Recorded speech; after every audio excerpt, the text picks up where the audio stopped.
Senhor, Ele trabalha com pessoas. O negócio de Deus é com vidas.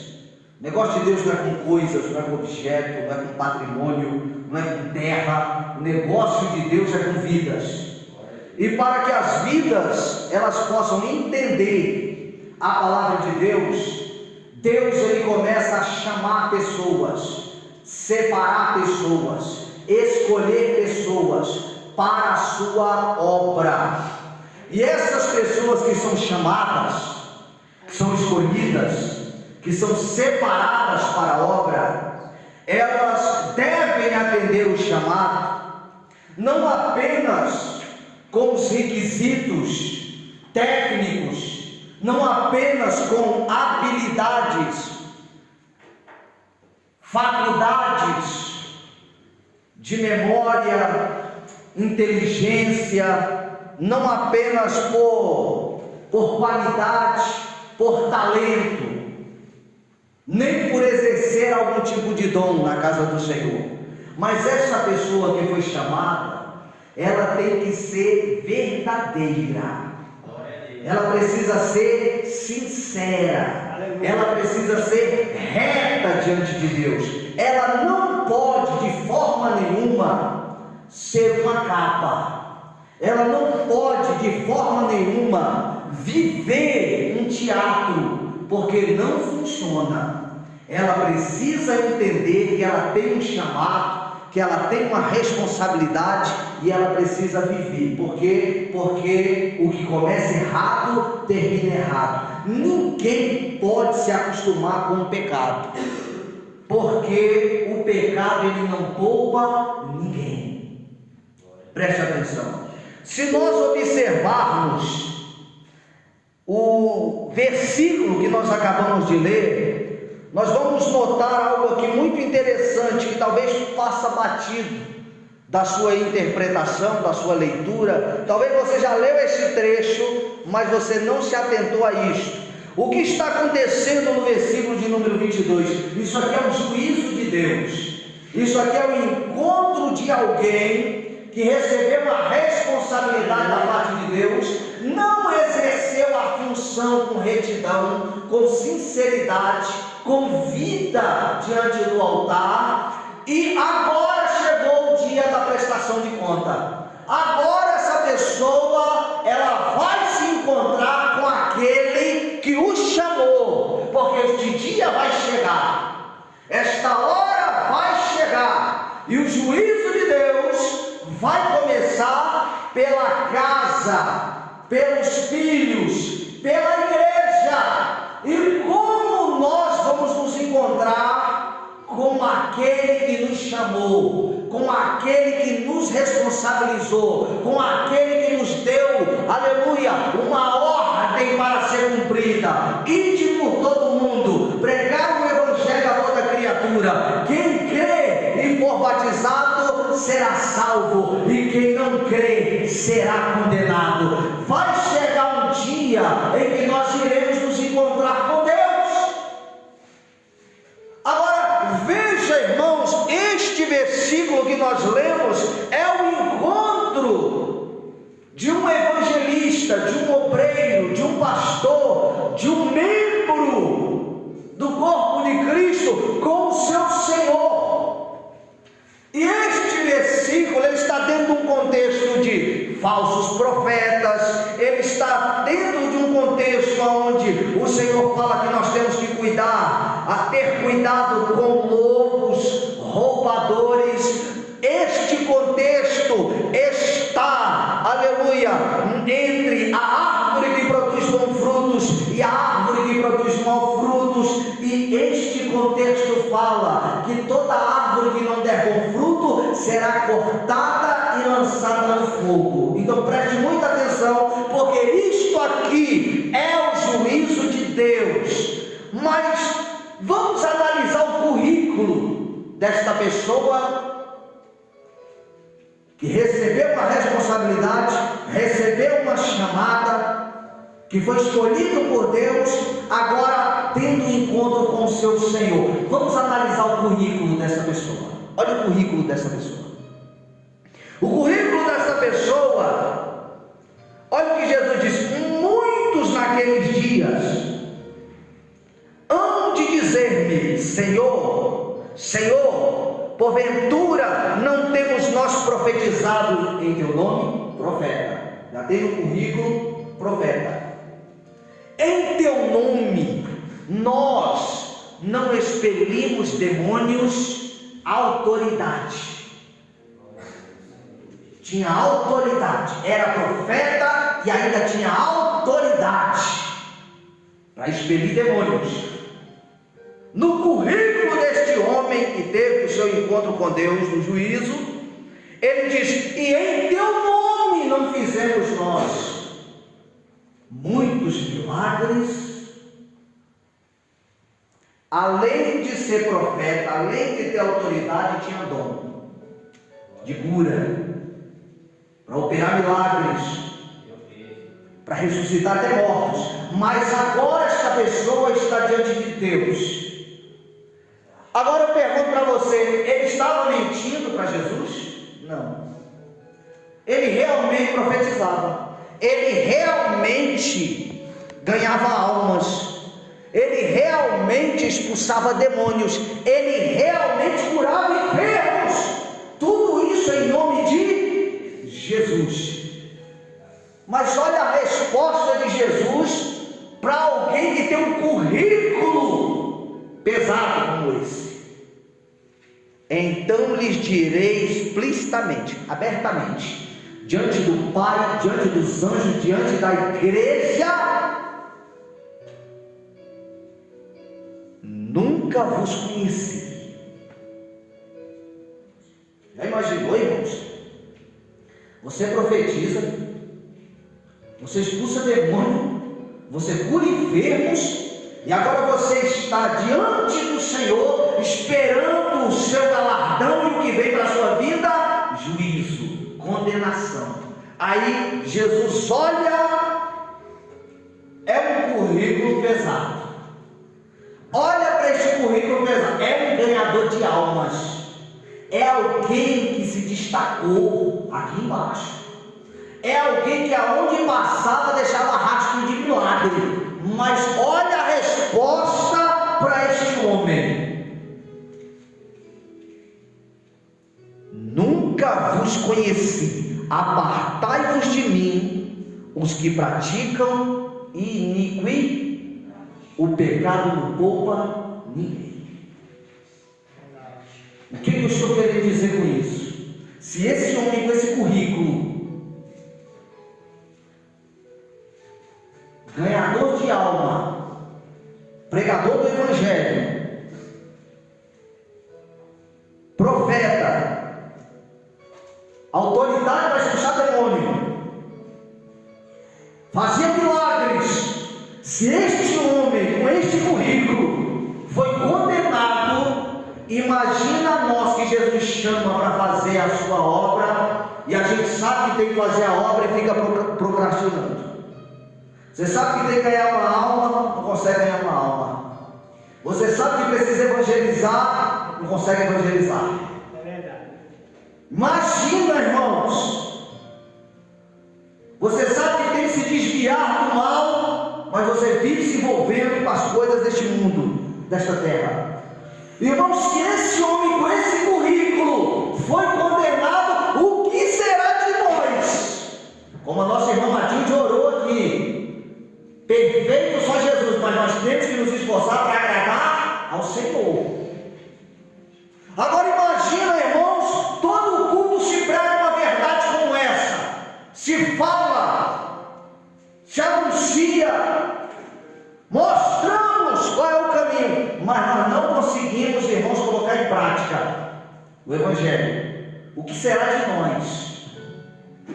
E muitas das vezes, pelo fato de sentarmos numa cadeira dentro da igreja, a gente pensa que está salvo. Muitas das vezes, quando o pastor prega e fala, às vezes a pessoa pensa até que o pastor está pegando no pé, pensa até que é perseguição dentro da igreja, e não é. Nós estamos cuidando da sua alma, porque Deus deu pastores para a igreja. Deus não deu igreja para o pastor, Deus deu pastores para a igreja, para alertar, para anunciar, para ensinar, para mostrar o caminho, para não deixar a ovelha se desgarrar, como foi dito pelo irmão Sérgio. Porque se uma se desgarrar, a gente deixa as 99 protegidas dentro do aprisco e vai em busca da que se perdeu. Mas nós estamos aqui para anunciar o reino de Deus, para mostrarmos o caminho do Senhor, para dizermos que o Senhor tem, aleluia, glória a Deus, e que o Senhor é e que o Senhor pode. Mas o Senhor, irmãos, assim como nós queremos algo de Deus, muitas das vezes, nós queremos a cura do pé dessa criança, como muitas outras curas já aconteceram. Nós queremos uma porta de emprego aberta, nós queremos que Deus derrame as suas bênçãos, nós queremos ser bem sucedido na entrada e na saída, nós queremos que o nosso relacionamento dê certo, nós queremos que a nossa vida sentimental floresça, que todas as áreas da nossa vida sejam abençoadas. Mas nós queremos, mas você tem que entender que o seu Deus também quer algo de você. O seu Deus também exige algo de você, assim como este homem foi exigido. Agora veja a sua justificativa: em teu nome nós fizemos. Jesus falou: apartai-vos de mim. Você usava o meu nome, mas você nunca renunciou ao pecado, você nunca procurou obedecer a minha palavra de verdade, porque a palavra diz que é melhor obedecer, Diácono Beto, do que sacrificar. E muitas das vezes, irmãos, nós queremos o que? O holofote.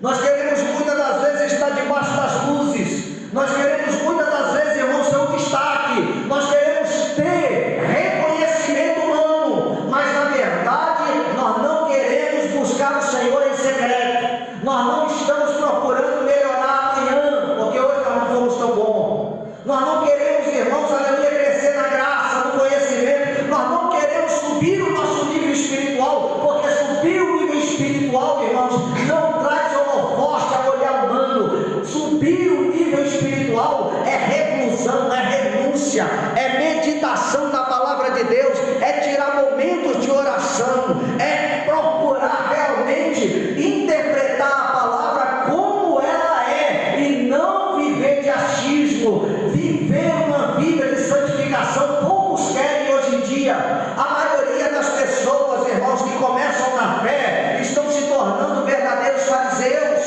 estão se tornando pessoas insuportáveis, estão se tornando pessoas, irmãos, que estão vivendo de aparência, um verdadeiro cenário montado, um verdadeiro teatro. Quando você senta para ouvir esta pessoa nos bastidores, ela não é nada daquilo que ela aparenta com o microfone na mão, ela não é nada daquilo que ela mostra em cima do altar, porque ela não tem consciência, ou ela não tem noção de que um dia Deus vai prestar conta com ela vai ter um encontro com Deus. E como vai ser esse encontro com Deus?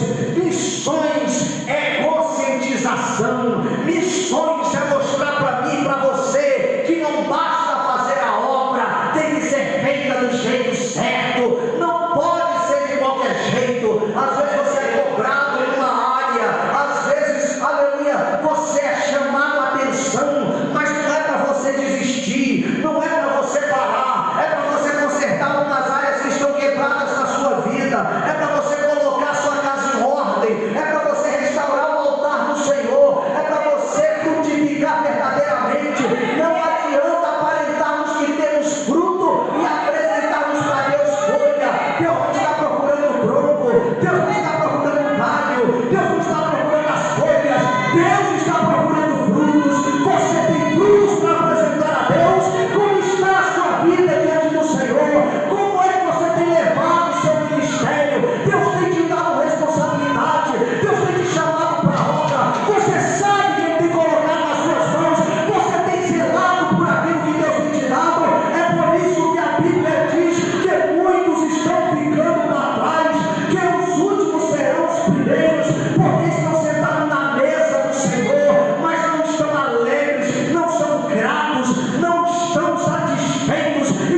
dia ele chega diante de Deus, ele tem algo para apresentar ao Senhor. Ele diz: em teu nome eu profetizei, em teu nome nós expulsamos demônio, em teu nome nós fizemos milagres. Mas o Senhor conhecia ele de verdade. O pastor não te conhece de verdade não, irmão. O pastor está pregando a palavra e tentando falar para você que a vida não é corte, que a vida não é modinha, que a vida não é YouTube, que a vida não é Instagram. Vida com Deus é joelho no chão, vida com Deus é busca incessante ao Senhor. Eu quero ser um pregador, mas eu não medito na palavra. Eu vou atrás de ouvir pessoas que eu não sei nem se essas pessoas pregam verdadeiramente a palavra, mas eu tenho alguém para que eu possa seguir o exemplo. Mas eu só procuro outros lugares, outros ambientes, outras pessoas a quem eu vou me espelhar. Hoje em dia é difícil indicar para você até uma referência no meio gospel famoso, porque hoje ele é crente, amanhã eu não sei se é. Então, se você não se espelhar na liderança da sua igreja, fica difícil, porque aqui nós temos pregado a palavra, nós temos mostrado para você o que vai acontecer no futuro. Aleluia, não através de adivinhação ou bola de cristal ou leitura de mão, porque nós não precisamos disso. Nós estamos mostrando para você porque conhecemos a palavra e sabemos que o futuro é logo ali, e que tudo que está nessa palavra pode se cumprir, porque o Senhor prometeu e ele é fiel. Ele disse que passarão os céus, passarão a terra, mas as suas palavras não iriam passar. Acorda, eu tenho desejo de ser pregador, então comece a ler a palavra de Deus. Eu tenho desejo de ser cantor, comece a ensaiar os seus hinos, aprenda a ser homem de oração, mulher de oração. Você vai deixando as coisas espirituais de lado, chega num lugar como esse e pensa que Deus vai usar de qualquer jeito. Aqui está o exemplo, aleluia, em Mateus capítulo número 7 e versículo número 22, de um homem que era usado, muito usado por Deus, e que perdeu a salvação. Imagine nós que não buscamos os dons espirituais, que não buscamos batismo com o Espírito Santo, que não oramos nem sequer uma hora de joelho por dia, que não nos livramos do pecado, não nos desviamos do mal. Deus não está procurando, irmãos, uma igreja cheia de pessoas, aleluia, que pensa que pode se salvar porque dá dízimo, que pode se salvar porque dá oferta, que pode se salvar só porque dá aqui, aleluia. Deus não tem culpado por inocente. Aquela mocinha novinha ainda, tem apenas 12, 13 anos, eu vou dar um desconto para ela. Irmão, se negar ao Senhor o teu modo de viver,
irmãos, aonde passa propaganda de casas de aposta, irmãos, aonde passa, aleluia, propaganda de bebidas, propaganda de cigarro, aonde fazem alusão a todo tipo de palavrões e a prostituição, colocando telões dentro da igreja, profanando, aleluia, o lugar. Pastor, mas nós somos o templo e morada do Espírito Santo. Isso aqui é só o prédio. Concordo com você, isso aqui é só o prédio, mas quem se reúne no prédio é santo, quem se reúne no prédio é separado, quem se reúne no prédio, aleluia, é chamado e tem uma responsabilidade, aprender o que Jesus ensina, praticar e colocar, irmãos, aleluia, o evangelho para o povo conhecer lá fora.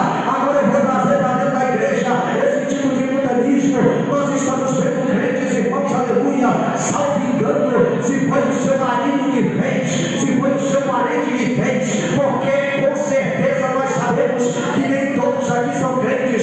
Tivemos aí o São João, e no São João, irmãos, muitas casas acenderam as suas fogueiras.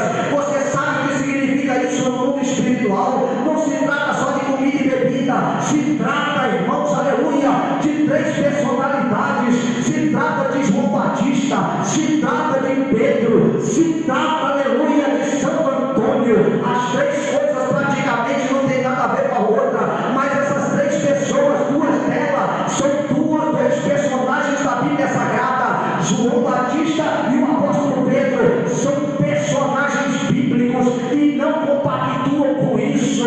Aleluia, glória a Deus. E Santo Antônio, você sabe, é o santo casamenteiro. Existe um ritual que muitas moças, quando querem casar, elas, pedindo um marido, fazem uma promessa para o santo.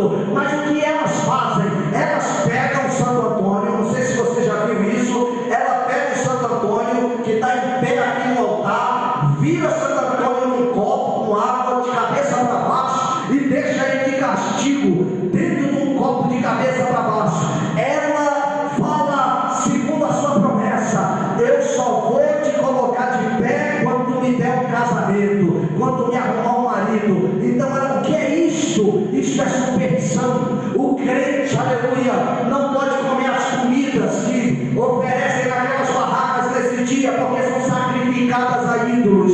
O balão, quando soltam o balão ao céu, o balão não é simplesmente um balão, irmãos. O balão ele é um ritual. O balão é solto ao céu. Quando o balão sobe, é um indicativo de que a tua prece foi atendida. Agora, se o balão não subir, significa que a tua prece não foi atendida. E a fogueira, os povos antigos, bárbaros, germânicos, vikings, eles sempre acenderam fogueiras em homenagem aos seus deuses, para cultuar aos seus deuses, sempre acenderam fogueiras. Como o cristianismo foi tomando uma proporção muito grande na época de Roma, os povos começaram a ser conquistados e automaticamente o cristianismo romano, catolicismo, foi empurrando goela abaixo na garganta dos povos essa religião. Então eles cristianizavam o povo de uma maneira errada, e assim, para não perder o povo, eles iam introduzindo dentro de festas da igreja alguns simbolismos dos povos. Essa fogueira foi herdada exatamente desses povos bárbaros, que acendia para deuses estranhos. Em cada casa no Brasil, quando a fogueira é acesa, muita gente não sabe, mas está acendendo para deuses estranhos, atraindo demônio para dentro da sua casa. Depois que a coisa começa a complicar, não sabe por quê. Depois que o bambu começa a gemer, não sabe por quê. Depois que tudo começa a dar errado, não sabe por quê. Porque aquilo é um altar, e tudo que Deus não quer é que os crentes o adorem, como se estivesse adorando um bezerro de ouro, como se estivesse adorando um Deus pagão. Veja como é que é o culto. Você vê alguma imagem do culto? Não tem. Porque o nosso Deus, Ele é invisível, mas Ele é real. Não podemos vê-lo, mas podemos senti-lo. Nós somos a sua casa, Ele habita dentro de nós. O crente não sente mais a presença do Senhor e tem a coragem de pegar uma Bíblia dessa para pregar no púlpito. Ele é um engano. O crente que não sente mais a presença do Senhor, que ele naufragou na fé, ele precisa urgentemente ir para o lugar da oração, dobrar o seu joelho e pedir lágrimas nos seus olhos. E pedir para voltar a crer nessa palavra. Porque Deus só vai operar na minha e na sua vida se a gente fizer a obra, mas se fizer do jeito certo. Agora, como fazer a obra do jeito certo se eu não tenho disposição, se eu não tenho força, se eu não tenho ânimo, se tudo que eu vou fazer é me arrastando para Deus? Eu fiquei analisando dentro desse contexto, fui ver alguns vídeos, irmãos, confesso que deu vontade de vomitar.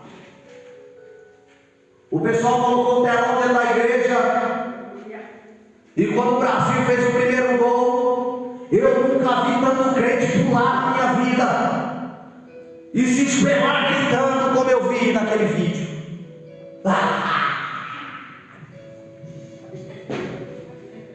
E saiu pulando, irmãos.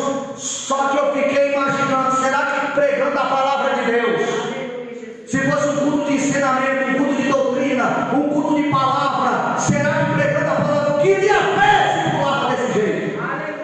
Não pula. Nós não temos força às vezes nem para dar glória a Deus.